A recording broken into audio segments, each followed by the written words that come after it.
부활의 아침이 이미 밝았습니다. 그리고 그 부활의 기쁨을 가지고 오늘 우리는 부활절 예배를 드리고 있습니다.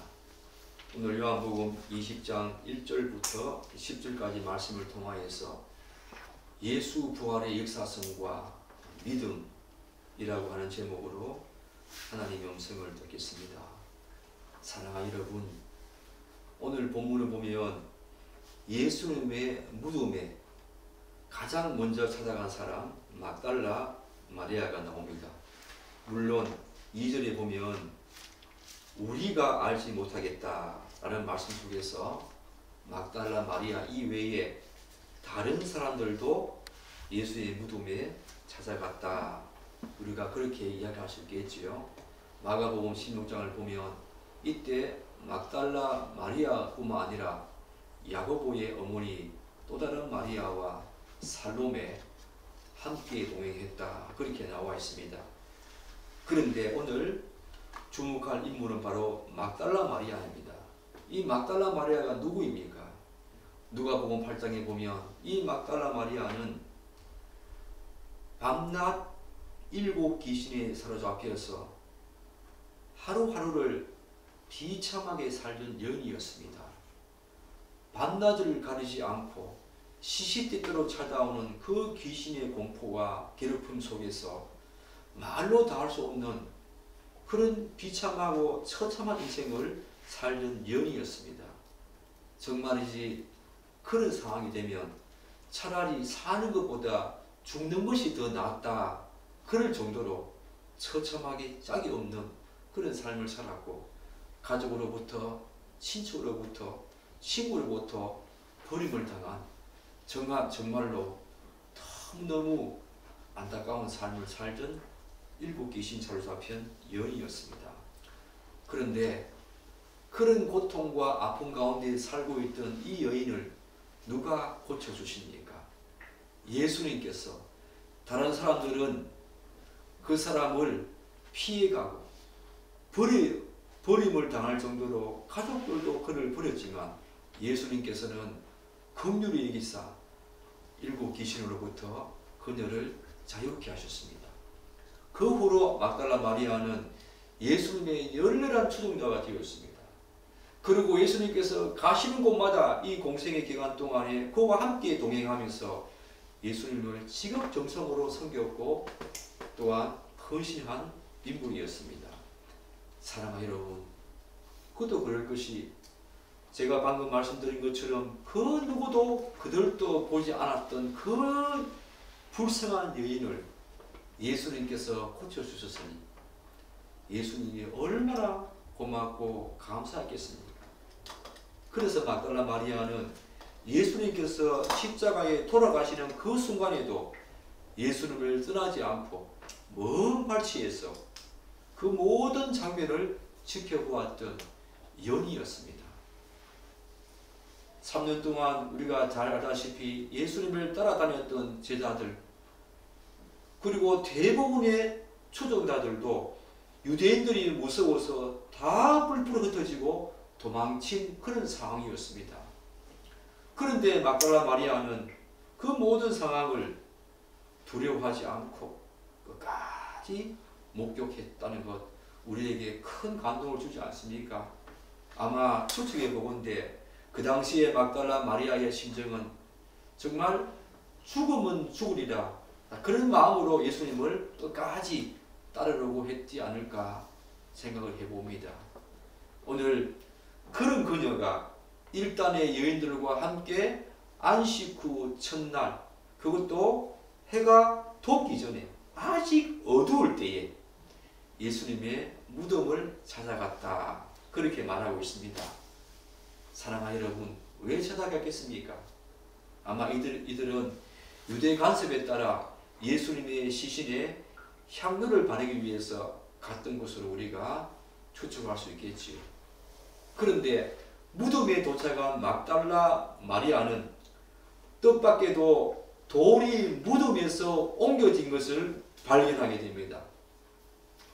물론 그 돌이 무덤 입구에서 멀리 굴러간 것은 아닐 것으로 이해가 되어지는데 여하튼 막달라 마리아는 자신의 눈앞에 펼쳐진 이 믿기지 않는 광경에 너무 당황스럽고 놀랐을 것입니다. 그래서 무덤 안을 들여다보지도 않고 곧바로 베드로와 세베대 아들 야고보 있지요, 요한, 그 요한에게 달려가서 이 사실을 알렸습니다. 아마 그 당시에 베드로와 요한은 같은 동일한 장소에 있었던 것 봅니다. 그런데 우리는 여기에서 그녀가 이들에게 한 말을 주목해야 합니다. 막달라 마리아가 이들에게 무슨 말을 합니까? 오늘 말씀을 보면 어떤 말을 우리가 하고 있습니까? 사람들이 주님을 무덤에서 가져다가 어디에 두었는지 우리가 알지 못하겠다라고 이전에서 말하고 있지 않습니까? 우리가 그래서니까 제가 말씀드린 것처럼 다른 여인들도 있었겠지요. 사실 본문을 보면 막달라 마리아는 무덤 안을 들여다보지도 않았습니다. 그리고 예수의 시신이 거기에 있는지 확인도 하지 않았습니다.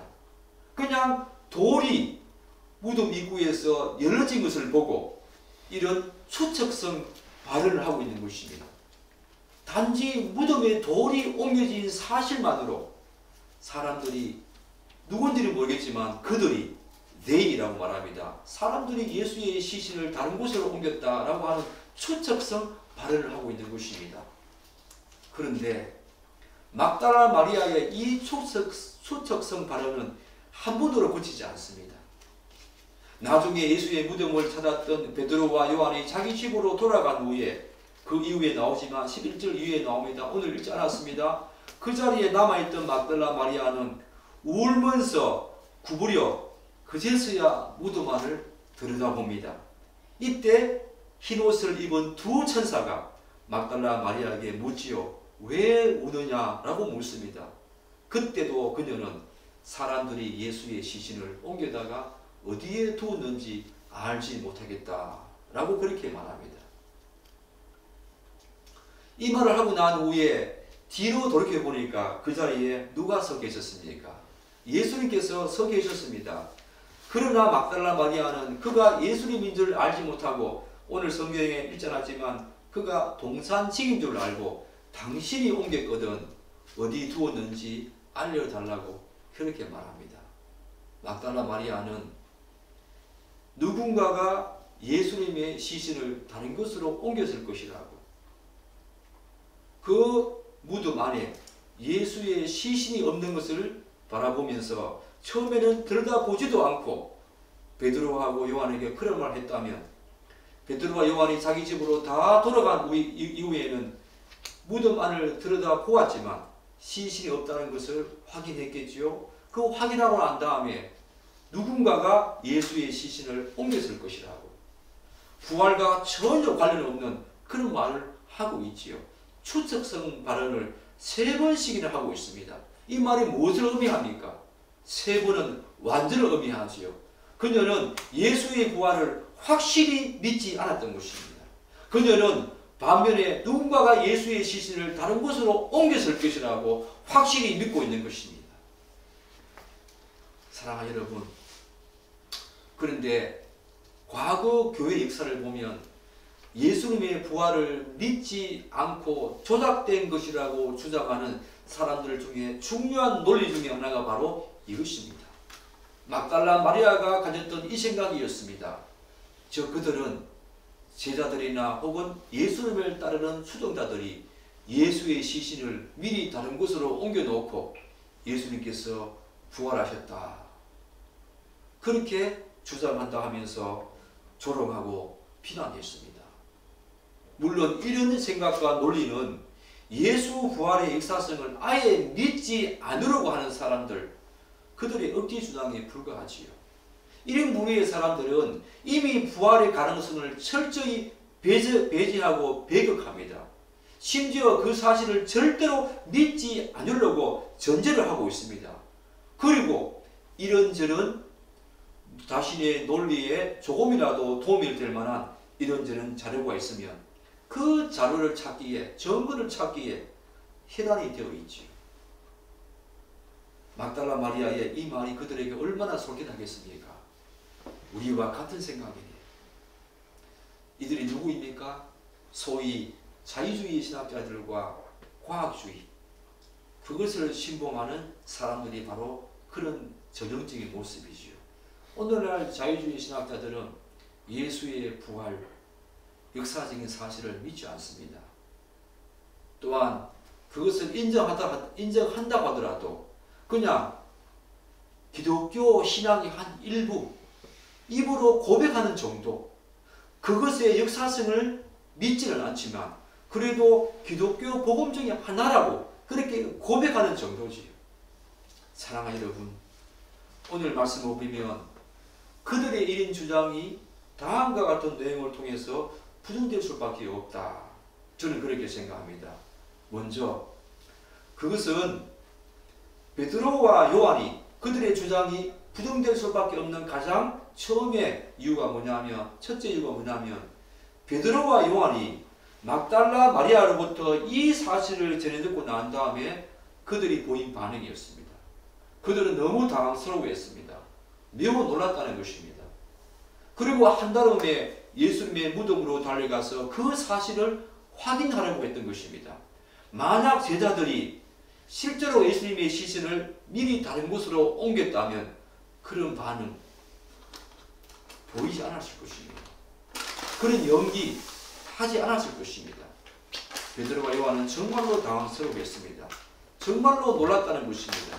그 소식을 듣고 정말 이 사실이 도저히 믿을 수가 없어서 곧바로 무덤으로 달려갔던 것입니다. 누가 100m, 200m 더 빠른가? 아마 요한이 나이가 조금 젊었겠지요. 그래서 베드로보다 요한이 먼저 무덤에 도착했다. 오늘 성경은 그렇게 말하고 있지만 나중에 요한은 나중에 들여다보고 베드로가 먼저 두려움 없이 그의 기질과 성격답게 먼저 들어가서 예수님의 그 무덤 안에 시신이 없다는 것을 확인하게 되지요. 사랑하는 여러분, 그러나 이뿐만 아니라 예수님의 시신을 다른 제자들이 혹은 다른 추종자들이 미리 빼돌렸다라고 말하는 사람, 이 주장에 대해서 반박할 수 있는 더 강력한 증거가 오늘 말씀에 나오지요. 그게 뭡니까? 그것은 예수님의 시신을 싼 세마포와 머리를 산 두건이 그대로 그 자리에 놓여 있었다는 것입니다. 무덤 안에. 즉 베드로가 무덤 안을 실제로 살펴보니 예수님의 몸을 샀던 그 세마포와 한 곳에 놓여 있었다는 것입니다. 그리고 예수님의 머리를 샀던 수건, 두건도 딴 곳에 아름답게 겹쳐 있었다는 것입니다. 사랑하는 여러분, 이 사실이 무엇을 말해줍니까? 만약에 누군가가 예수님의 시체를 누군가가 훔쳐갔다면 세마포와 두건으로 산 예수님의 시신을 전체를 다 훔쳐가지 누가 세마포와 두건만 그대로 두고 놔둔 채 예수님의 시신만 달랑 빼가지고 가져갈 수 있겠습니까? 여러분 그렇지 않습니까? 따라서 이 사실은 예수님의 부활을 증명하는 결정적인 증거는 되지 못할지라도 적어도 예수님의 시체가 도난당하지 않았다라고 하는 사실을 뒷받침할 수 있는 결정적인 증거는 될 수 있지요. 그런데 머리를 감쌌던 수건과 세마포는 약간 떨어진 곳에 샀던 그대로 있었다. 사랑하는 여러분, 사람은 그렇게 하지 못합니다. 샀던 그대로 놓여 있었다. 사람이 아무리 시체를 달랑 그렇게 훔쳐가고 그렇게 도난을 했다 하더라도 세마포와 수건을 샀던 그대로 이렇게 놓는다는 것은 쉬운 일이 아닙니다. 이 사실은 예수님의 부활한 몸이 신비로운 방법으로 몸을 감싼 세마포와 머리를 감싼 수건으로부터 싹 빠져나왔다는 것을 우리가 추측할 수 있지요. 마치 매미가 허물을 벗듯 형태를 그대로 두고 몸만 빠져나온 듯한 상태였음을 우리가 보게 되지요. 사랑하는 여러분, 이런 결정적인 사실 때문에 우리는 예수의 부활을 부정할 수 없습니다. 그런데 본문을 보면 베드로가 무덤 안으로 들어간 후에 요한도 무덤에 들어가서 이 광경을 목격하지요. 8절 한번 보십시오. 제가 읽겠습니다. 그때야 무덤에 먼저 갔던 그 다른 제자들은 제자가 누군가라고 학자들이 말을 할 때에 요한으로 본다는 것입니다. 그 요한도 들어가서 어떻다고 말합니까? 들어가 보고 믿더라 라고 말합니다. 우리는 여기에서 말하는 믿더라 라는 의미가 무엇인지 알 필요가 있지요. 왜냐하면 9절을 보십시오. 그들은 성경에 그가 죽은 자 가운데서 다시 살아나야 하리라 하신 말씀을 아직 알지 못하더라. 8절과 9절은 조금 상반되지요. 9절은 그들은 성경에 그가 죽은 자 가운데서 다시 살아나야 하리라 하신 말씀을 아직 알지 못하더라 이렇게 말하고 있습니다. 그렇다면 요한이 믿었다는 말은 무엇을 의미할까요? 요한이 무엇을 믿었단 말입니까? 예수님의 부활을 믿었다는 말입니까? 아니면 막달라 마리아가 전해준 그 소식을 믿었단 말입니까? 여러분은 무엇을 믿었다고 생각합니까? 본문에서 믿다라는 말에 해당하는 헬라어는 피스투오라고 하는 단어입니다. 이 단어는 복음서 기자들이 자주 사용하던 말이기도 했습니다. 그런데 성경을 보면 이런 구절이 자주 나오지 않습니까? 많은 사람들이 예수님의 기적을 본 후에 많은 사람들이 예수님의 기적을 보고 난 후에 그를 믿었더라 이런 말이 자주 등장하지 않습니까? 그때 그 믿었다라는 말과 오늘 요한이 무덤 안을 보고 난 후에 믿었다라는 말이 같은 유사한 표현입니다. 따라서 요한은 누가 예수님의 시신을 훔쳐간 것이 아니라 실제 예수님의 부활을 믿었다라고 저는 그렇게 생각합니다. 그렇다면 구절은 무엇을 의미할까? 그들은 믿지 않았다. 아직 알지 못하더라. 이 문제에 우리가 봉착하게 되지요. 잘 알다시피 대부분의 제자들은 예수님의 부활을 믿지 않았습니다. 이 사실은 12제자뿐만 아니라 엠마오로 내려가는 두 제자와 도마의 모습에도 알 수 있지요. 그리고 예수님께서 부활하셔서 제자들에게 나타났을 때에 그들은 예수님인가 아닌가 의심했다 그랬다. 의심했다고 성경은 말하고 있지 않습니까? 그들은 부활하신 예수님을 보았음에도 불구하고 직접 보았음에도 불구하고 믿지 않았습니다. 그렇기 때문에 9절에서 말하는 그들은 이라는 말은 요한을 제외한 대부분의 제자들이 예수님의 부활을 알지도 못했고 믿지 않았다. 그리고 여기 같이 갔던 막달라 마리아와 또 다른 마리아 살로메도 그들 가운데 포함되겠지요. 그들은 믿지 않았습니다. 알지 못했습니다. 그런데 우리는 이후에 요한이 다른 제자들과 예수님의 부활에 대한 자신의 믿음을 서로 공유했는지는 잘 알 수 없습니다. 왜냐하면 성경이 이 부분에 대해서 침묵하고 있기 때문에 자세히 말하고 있지 않기 때문입니다. 그러나 우리는 정황상 추측해 보건대 예수님의 빈 무덤을 보고 예수의 부활을 믿은 그 요한이 다른 제자들과 이 사실에 대해서 서로 공유하면서 제자들의 믿음을 더욱더 확고하게 해주는데 그리 요한이 적극적이지 않았다라는 정황상 우리가 그렇게 추측은 가능하겠지요.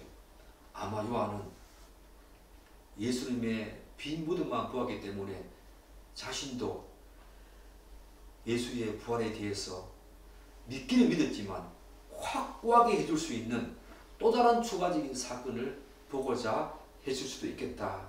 그런 생각을 하게 됩니다. 예컨대 부활하신 예수님을 직접 눈으로 확인하는 것과 같은 그런 추가적인 사건을 요한은 생각하고 있을 수도 있다. 우리가 그렇게 생각할 수 있겠지요. 그러나 우리는 성경을 볼 때 이 성경을 통해서 예수님의 제자들도 제가 방금 말씀드린 것처럼 이후에 실제로 그분의 부활하신 모습을 보았음에도 불구하고 의심했다는 사실들을 성경의 곳곳에서 확인할 수 있습니다. 어쨌든 우리는 오늘 본문에서 동일하게 예수님의 빈부등을 보았음에도 불구하고 예수님의 부활에 대해서 전혀 다른 반응을 보이고 있는 베드로와 요한의 모습을 보게 됩니다. 그래서 오늘은 이 두 사람의 반응과 관련된 내용을 좀 더 구체적으로 살펴보고자 합니다. 사랑하는 여러분, 왜 그렇습니까? 왜 살펴봐야 합니까? 우리 인간이 예수님의 부활에 대해서 보일 수 있는 반응은 오늘 요한과 같은 반응이 아니면 베드로와 같은 반응 중 둘 중에 하나이기 때문입니다. 우리도 마찬가지입니다. 교회에 다니면서도 예수님의 십자가 사건에 대해서는 내가 믿어지지만 부활에 대해서는 좀처럼 믿어지지 않는다라고 말하는 사람이 들어 있다는 것입니다. 아마 우리 중에도 그런 사람이 있을 수 있겠지요. 저는 이 자리에 그런 사람의 믿음에 대해서 면박을 주고 싶은 마음은 추워두고 있습니다. 왜냐하면 그만큼 예수 부활에 대한 역사성을 확고하게 믿는다는 것은 그리 쉬운 일이 아니기 때문입니다. 이 일은 돈을 주고 살 수 있는 것도 아닙니다. 높은 학식이 있다고 해서 탁월한 도덕성을 함양하고 있다고 해서 이 사실이 저절로 믿어지는 것도 아니기 때문입니다. 그리고 교회에 출석한 연론이 길다고 해서 이 사실이 또한 저절로 믿어지는 것이 아니기 때문입니다. 특히 교회를 위해서 난다른 봉사를 하고 헌신을 하고 충성을 한다고 해서 되는 것도 아닙니다. 게다가 소위 수많은 기적과 이적을 보고 제자들도 보지 않았습니까? 그리고 실제로 그런 기적과 이적을 행하는 사람이라고 하더라도 예수 부활의 역사성을 믿는다는 것은 별개의 문제입니다. 또한 일부 신비주의자들의 생각처럼 하나님과 합일하게 되면 그분의 부활을 더 확고하게 믿을 수 있다. 저는 그렇게 생각하지 않습니다. 이처럼 예수의 부활, 그분의 그 부활의 역사성을 믿는 것은 결코 쉬운 일이 아닙니다. 그래서 예수 부활의 그 믿음을 확고하게 갖고 있는 사람은 정말로 대단한 사람입니다. 저는 그렇게 생각합니다. 예수 십자가 사건은 우리가 교회 다닌다면 대부분의 사람들이 믿지 않습니까? 그러나 예수 부활의 역사성에 대해서는 많은 사람들이 긴가민가하는 경우를 많이 보게 됩니다. 그리고 간과하는 경우도 많이 있지요. 교회에서 예수의 십자가는 많이 강조하지만 부활에 대해서는 상대적으로 소홀히 다루기 때문에 그런 경향성을 드러낸다. 그렇게 생각할 수도 있겠지요. 제가 계속 반복하여 강조하지만 예수 부활의 역사성은 당시 예수님을 3년 이상 따라다녔던, 그래서 그분의 가르침을 받고 수많은 이적을 본 제자들도 쉽게 수용할 수 없었던 그런 사건이었습니다. 하물며 우리들이야 더 말할 필요도 없겠지요. 그러나 한 가지 확실한 사실이 있습니다. 나중에 보겠지만 도마에게 말씀하신 것처럼 도마에게 뭐라 말합니까?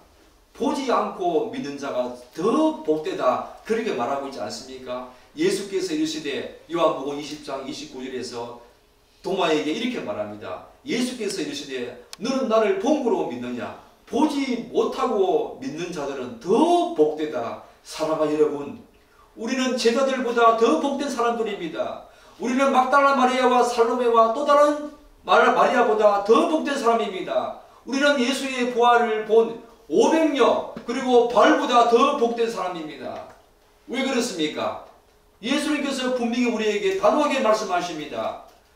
너는 본으로 나를 믿느냐? 보지 못하고 믿는 자가 더 복되다. 그래서 교회 안에 예수의 부활을 확고하게 믿는 사람은 정말 대단한 믿음을 가진 사람이고 그 사람은 정말 복된 사람입니다. 우리 그런 사람 다 됩시다. 보지 못했지만 베드로 전서에서 말하듯이 너희가 예수를 보지 못했지만 지금도 그를 사랑하는구나. 믿음의 결국은 곧 영혼의 생명이다. 영혼의 본이다 라고 베드로 전서에서 1장에서 말하고 있지 않습니까? 사랑하는 여러분, 그렇다면 왜 어떤 사람은 부활의 역사성을 믿는데 왜 어떤 사람은 교회 안에조차도 그 사실을 믿는데 어려움이 있을까? 사랑하는 여러분, 예수님의 제자였던 베드로와 요한도 예수님의 빈 무덤을 보고 서로 다른 반응을 보였다는 사실에서 우리가 이 문제가 그리 호락호락한 문제가 아니라는 사실을 감지할 수 있지요. 도대체 그 이유가 뭘까?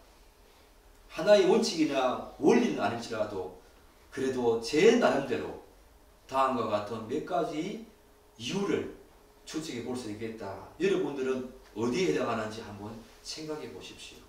교회 안에 어떤 사람들은 예수 부활의 역사성을 믿는 데 반해서 어떤 사람들은 믿지 않을 뿐더러 믿는 데 너무 큰 어려움이 있다는 것입니다.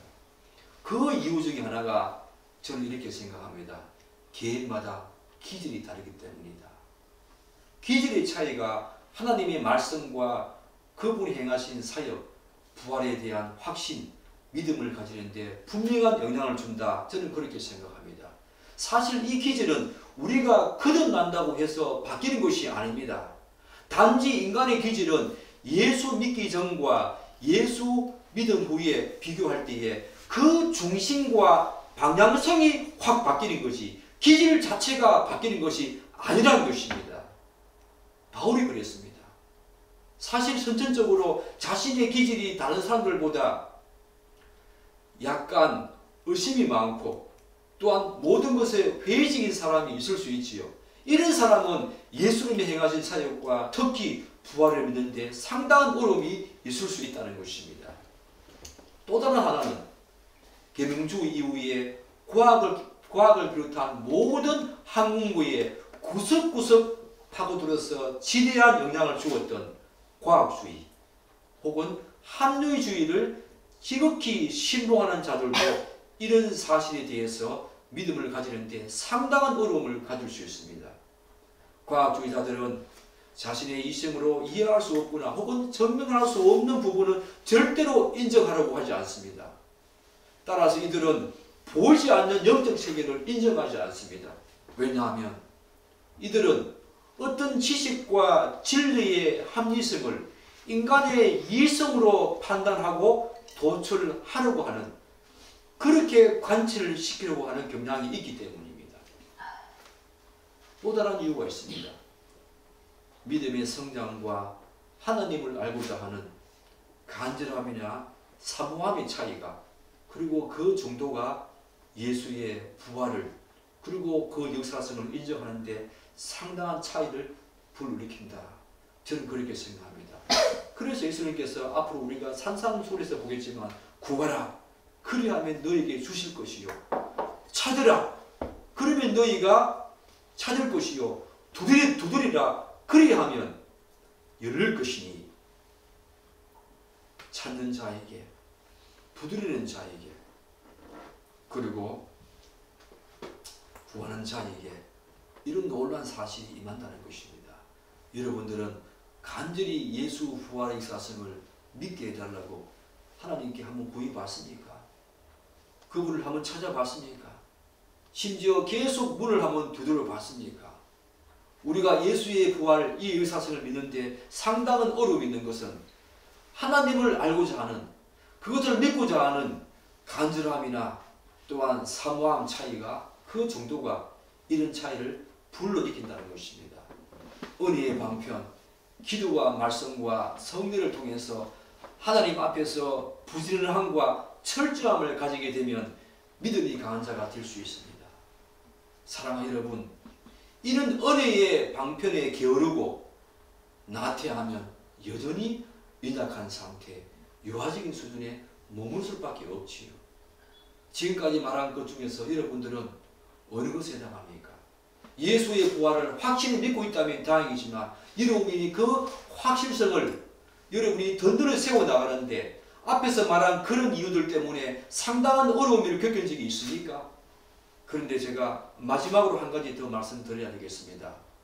다른 하나는 신앙의 연륜과 관계없이 상대적으로 하나님의 말씀에 대한 세계적인 가르침과 그것을 배울 기회가 적은 사람은, 그리고 많은 사람은 이 부분에 차이가 있을 수 있습니다. 저는 지난 3주 동안 우리 영성이가 새벽기도 인도하면서 우리가 고난 주간을 보내지 않았습니까? 새벽기도 하면서 영성이가 전해주는 그 메시지에 상당한 영향을 받았고 많은 감동을 받았습니다. 체계적인 가르침과 또한 배울 기회가 많다는 것은 예수 부활의 역사성과 또한 그분을 알아가는데 상당한 영향을 받을 수 있다는 것입니다. 우리가 몰랐던 부분을 계속 깨우치면서 다른 사람들과 함께 그런 정보들을 공유하면서 믿음들을 서로 공유하는 것은 너무나 귀한 교육 공동체 안에서 너무나 귀한 것입니다. 이런 배울 기회를 여러분들은 놓쳐서는 안 된다는 것입니다. 양육을 잘 받아야 한다는 것입니다. 이런 가르침을 게을리하고 배울 기회를 제대로 갖지 못한다면 상대적으로 믿음의 성장도 더딜 뿐더러 예수 부활의 가능성, 그것을 늘 부정하는 그 자리에 있을 수밖에 없다는 거 여러분 기억하셔야 합니다. 사랑하는 여러분, 그러나 성경은 예수 부활의 역사성을 확실하게 증거하고 있지 않습니까? 그리고 초대교회의 수많은 사람들이 로마의 압제 속에서도 끝까지 믿음을 지킬 수 있었던 가장 중요한 이유와 근거와 기저가 어디에 있었겠습니까? 바로 예수 부활, 이 사실이었습니다. 그래서 영성이가 말한 것처럼 로마 콜로세움에서 약 300년 동안 50만 명이나 되는 그리스도인들이 처절하게 사자의 밥이 되었습니다. 채용당했습니다. 그럼에도 불구하고 그들이 끝까지 예수 부활을 믿었기 때문에 그들은 믿음을 저버리지 않았다는 것입니다. 우리가 믿음을 든든히 세워갈 수 있고 확고히 할 수 있는 것은 바로 부활에 대한 신앙입니다. 예수 부활의 역사성을 믿는 것입니다. 이 사실이 바로 우리에게 어떤 어려움과 고난이 다가온다 하더라도 비록 콜로세움에서 수많은 신자들이 성도들이 사자의 밥이 되었던 그 순간에도 그들이 부정하지 않았던 것처럼 우리의 삶도 그렇다는 것입니다. 예수 부활이 우리에게 너무 큰 의미가 있다는 것입니다. 사랑하는 여러분, 그래서 사도 바울은 고린도전서 15장에서 이런 말을 하지 않습니까? 예수 부활의 역사성을 이렇게 장황하게 증거하고 있지 않습니까? 형제 자매 여러분, 제가 고린도전서 15장을 우리말 성경으로 조금 번역해 드리겠습니다. 형제 자매 여러분, 그리스도께서 우리 죄를 위하여 성경대로 죽으셨다는 것과 그분이 무덤에 모셔졌다는 것과 성경대로 일으킴을 받아 살아나셨다는 것과 게바에게 즉 베드로에게 나타나 보이셨고 다음으로 열두 제자들에게 나타나 보이셨습니다. 그런 다음 그리스도께서 500명이 넘는 형제 자매들에게 한꺼번에 나타나 보이셨습니다. 이렇게 베드로는 바울은 증거하지 않습니까? 성경에 따르면 예수님의 부활을 직접 목격한 사람은 한두 사람이 아니었습니다. 제가 마지막에 부분에 읽어드린 것처럼 500명 이상이 한꺼번에 예수의 부활을 목격했고 그분이 구름 속으로 성천하신 모습을 직접 목격했습니다. 유대인들은 어떤 사진이나 진위 여부를 가릴 때 2명 이상의 증인을 요구하지 않습니까? 그런데 예수의 부활은 수백 명의 증인이 있었다는 것입니다. 이 사실보다 예수님의 부활 역사성을 믿을 수 있는 더 강력한 증거가 어디에 있겠습니까? 저는 사실 이 사실 때문에 예수의 부활을 믿게 되었습니다. 저도 이성적으로 도저히 믿기지가 않았습니다. 처음 믿음을 가질 때 이 예수 부활에 대해서는 좀처럼 믿기지 않았습니다. 그런데 성경을 탐색하고 탐구하며 연구하면서 500명 이상의 많은 증인들이 한꺼번에 예수의 부활을 목격했고 예수님께서 직접 성천하시는 모습을 목격했다는 이 사실 때문에 이것은 정말로 부정할 수 없는 진리이고 역사성이 있는 진실이구나 믿게 되었다는 것입니다. 심지어 바울이 뭐라고 말합니까? 예수님의 부활을 목격한 사람 중에 일부가 자신이 지금 서신을 쓰고 있는 그 당시에도 살아있었다는 것입니다. 그러므로 성경에 기록된 예수님의 부활 사건은 절대로 거짓이 아닙니다. 또한 명백한 사실입니다. 사랑하는 여러분, 그런데 이제 마지막으로 우리가 이 지점에서 성경에 나오는 수많은 사람들이 예수 부활을 어떻게 믿게 되었는지 그 과정들을 살펴보면서 여러분들은 어느 단계에 있는지 한번 자기 자신을 한번 돌아보십시오. 이 사실은 오늘날 어떤 사람이 예수님을 믿고 또한 예수의 부활을 믿게 되는 과정과 크게 다를 바가 없지요. 예수님의 부활을 믿게 되는 과정, 그리고 믿음을 가지게 되는 과정을 한번 보십시오.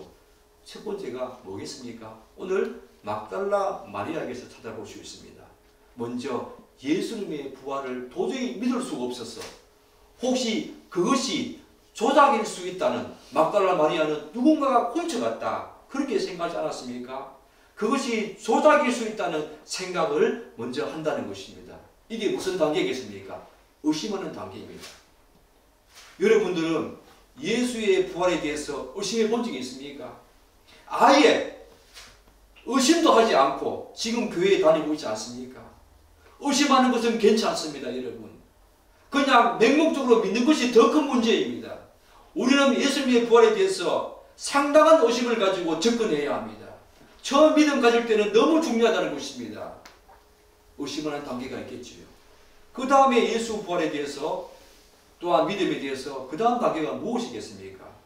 베드로와 같이 예수님의 부활의 진위 여부를 고찰하기 위해서 여러 가지 사실을 확인하는 단계입니다. 사실 확인 단계겠지요.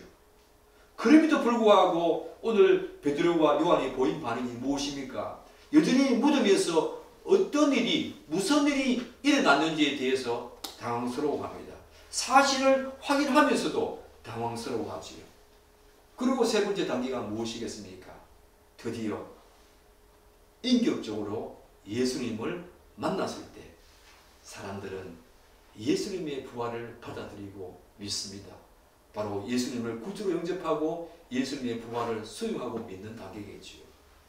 여러분들은 지금까지 이 단계 중에서 어디에 있습니까? 여러분에게 간곡히 부탁합니다. 아직 예수 부활에 대해서 믿기지 않은 사람은 의심부터 하십시오.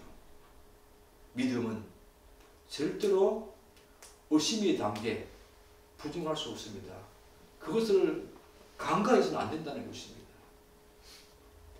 의심하는 단계에서 과연 이것이 옳은가 그렇지 않은가 사실을 확인하는 단계, 성경을 파고 묵상하면서 과연 이 사실이 맞는가 성경을 가지고 사실을 확인하는 단계가 있겠지요. 그러다 보면 하나님의 은혜로 예수를 믿게 되고 수용하고 예수의 부활 역사성을 인정하는 단계가 온다는 것입니다. 마지막 단계가 무엇이겠습니까? 인격적으로 예수를 만난 사람들은 부활하신 구주 예수님께 자신을 온전히 의탁하게 되지요. 자신의 생명까지도 예수를 위해서 헌신합니다. 바로 예수님께 온전히 헌신하는 단계겠지요. 예수님께서 지금도 살아계시다는 것을 확고히 믿고 신앙생활을 한다는 것입니다. 사랑하는 여러분, 예수 부활이 없다면 우리의 모든 믿음은 헛것입니다. 성경이 말하는 것처럼 고린도전서 15장에서 말하는 것처럼 우리는 이 세상에서 가장 불쌍한 사람 중에 한 사람입니다. 아닙니다. 가장 불쌍한 사람입니다. 예수 부활이 없다면 이 사실은 너무너무 중요한 것입니다. 예수 부활이 없다면 우리의 구원은 전적으로 불가능합니다. 예수님께서 부활하신 그 몸을 가지시고 지금 하나님 우편에 앉아 계셔서 우리를 위해서 중보하고 계시지 않습니까? 우리가 죄를 지었다 하더라도 예수 보혈의 피를 의지해서 다시 그분께 나아갈 수 있는 이유는 예수님께서 하나님께 우리를 위해서 중보하고 계시기 때문입니다. 살아계신 예수님, 부활하신 예수님께서 하나님 우편에서 중보하고 계시기 때문에 우리의 구원이 가능하다는 것입니다. 예수님의 십자가 사역만 믿어서는 우리의 구원은 불가능합니다. 기독교는 예수의 십자가와 부활이라고 하는 양대축을 가지고 복음을 이루는 진리의 종교입니다. 그런데 더 중요한 사실이 있습니다. 사랑하는 여러분, 기독교는 어떤 종교입니까? 그 이후에 나오지만 막달라 마리아와 제자들에게 예수님께서 나타나 보이셨습니다. 기독교는 계시의 종교입니다. 이방 종교는 자신이 그들이 믿는 신을 자신들의 어떤 방법과 수단으로 그분께 나아가는, 신들께 나아가는 자기로부터 출발하지만, 사랑하는 여러분, 예수 부활에 믿기지 않습니까? 예수 부활의 역사성이 여러분에게 도저히 수용되지 않습니까? 구하십시오. 찾으십시오. 문을 두드리십시오. 예수님 찾아오십니다. 예수님께서 의심하고 있는 제자들에게 어떻게 하셨습니까? 의심하고 있는 막달라 마리아에게 어떻게 하셨습니까? 찾아오십니다. 여러분이 구할 때, 문을 두드릴 때, 간절히 찾을 때에 그분이 찾아오십니다. 기독교는 바로 계시의 종교이고 찾아오시는 종교입니다. 생각해 보십시오. 사랑하는 여러분, 아담과 하와가 죄를 지었을 때에 하나님이 찾아오셨습니다. 먼저 부활하신 예수님께서 먼저 찾아오셨습니다.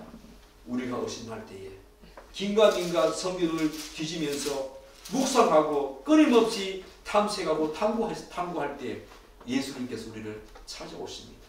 그렇게 해서 우리는 믿음을 가지게 되고 예수 부활의 역사성을 알게 되고 그분께 헌신할 수 있는 그런 믿음의 단계로 나아가는 겁니다. 사랑하는 여러분, 여러분들은 예수 부활의 역사성을 믿습니까? 여전히 의심하고 있습니까? 이런 믿음의 단계 중에서 예수의 부활을 그리고 믿음을 가지는 그 단계에서 여러분들은 어느 지점에 있습니까?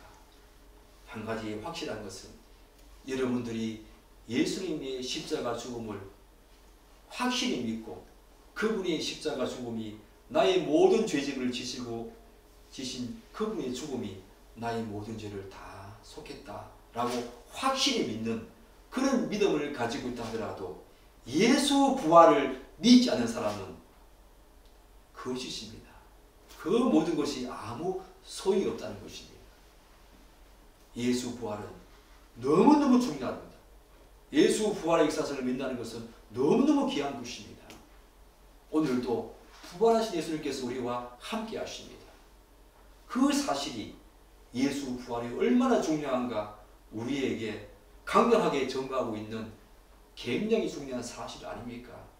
우리가 누구에게 지금 예배하고 있습니까? 부활하신 예수님께, 부활하신 예수님의 이름으로 예배하고 있습니다. 그분은 지금도 하나님 우편에 앉아 계셔서 우리의 구원을 가능하게 하는 대언자로서, 중보자로서 서 계시는 것입니다.